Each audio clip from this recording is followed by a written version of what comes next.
Hello నమస్తే welcome to my channel. Big boss season 9లో ఈ రోజు ఎపిసోడ్ చూసిన తర్వాత లైవ్లో చూసిన వాళ్ళకి అర్థమవుతుంది ఎన్ని గొడవలను వీళ్ళు కట్ చేసేసి జస్ట్ మనకు పైన చూపిస్తున్నారు అనేది అర్థమైపోతుంది.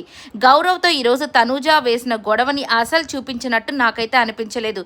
ఎందుకంటే వాటర్ టాస్క్ థర్డ్ టాస్క్ తను ఆడతానని గౌరవ్ ఎంతసేపు ప్రయత్నం చేశాడంటే నిజంగా చాలా ప్రయత్నం చేశాడు. ఎందుకంటే ఫస్ట్ టాస్క్ సెకండ్ టాస్క్ మీరే ఆడారు కదా, ఇక థర్డ్ టాస్క్ నేను ఆడతాను అని చెప్తే ఇక తనూజ వచ్చేసి ఏం నేను ఆడలేనా, నేను ఆడతాను, సో నేను కూడా బాగా ఆడగలను, నువ్వేంటి ఆడేది అన్నట్టుగా అయితే తనతో మాట్లాడుతుంది. ఇక గౌరవ్ కూడా తనైతే ఎక్కడా వదులుకోకుండా తనకు వచ్చిన ఛాన్స్ని ఎందుకు మిస్ చేసుకుంటాడు, సో నేనే ఆడాల్సింది, మీరు ఇంకా ఎవరు ఆడినా ఆడకపోయినా నాకు సంబంధం లేదు, నేను మాత్రం ఆడతానని పట్టుపట్టి ఆడి చూపించి గెలిపించాడని చెప్పాలి.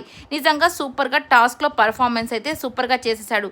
ఆ బ్యాడ్జ్ కోసం కూడా తను ఎంతగా పోరాడాడంటే మొత్తానికి చివరికి దాన్ని కూడా సంపాదించుకున్నాడు థర్డ్ టైం కన్నా. కానీ ఎందుకంటే ఇలా ఉండకపోతే వీళ్ళ దగ్గర అస్సలు ఉండలేరు కదా, ఇమ్మాన్యుయల్ తనుజ ఇద్దరు కూడా వీళ్ళిద్దరికే కావాలన్నట్టుగా చాలా మాటలైతే మాట్లాడతారు.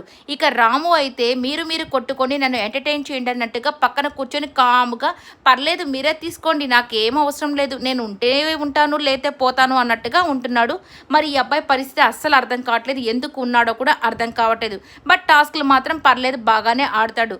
ఇక నెక్స్ట్ రేపు కంటెండర్స్గా సుమన్ శెట్టి గారిని దివ్య గారి విషయంలో అందరూ కెమెరాస్కి డైరెక్ట్గా చెప్పకపోయినా కానీ డైరెక్ట్గా చెప్పకపోయినా కెమెరాల దగ్గరికి వెళ్ళి వీళ్ళే రెబల్స్ అని చెప్పారు. అయినా వీళ్ళని ఎందుకు ఉంచారో అసలు అర్థం కావట్లేదు.